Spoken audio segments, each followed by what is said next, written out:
আজকে একটা ছোট্ট একটা কথা বলি।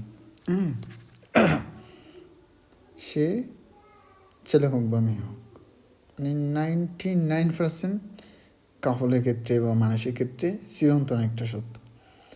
অনেক অনেক কষ্ট দিছে সে।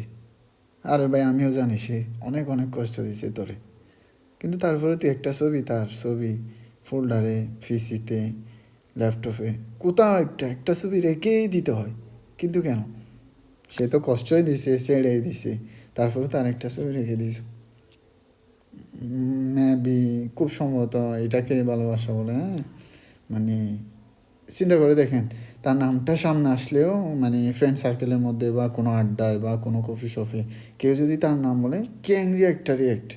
কিন্তু তারপরে একটা ছবি কোথাও না কোথাও কোনো একটা ফোল্ডারে লুকিয়ে রাখে।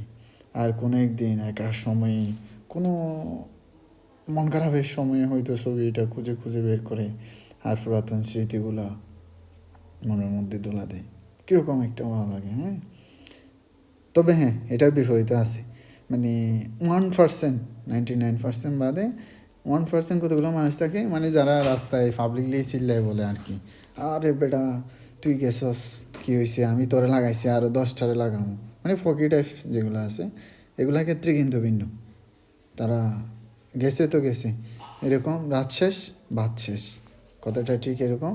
যার সাথে চলে গেছে তার ছবি সব কিছুর সাথে সাথে ডিলিট। তবে এগুলাই সম্ভবত দুশ্চরিত্র, যাদের ছবি থাকে হয়তো সে কোনো না কোনোভাবে ভালোবাসছিল। এটাই সৌন্দর্য বা এটাই ভালোবাসা। হ্যাঁ, প্রায় সকল মানুষের ক্ষেত্রে এরকমই হয়।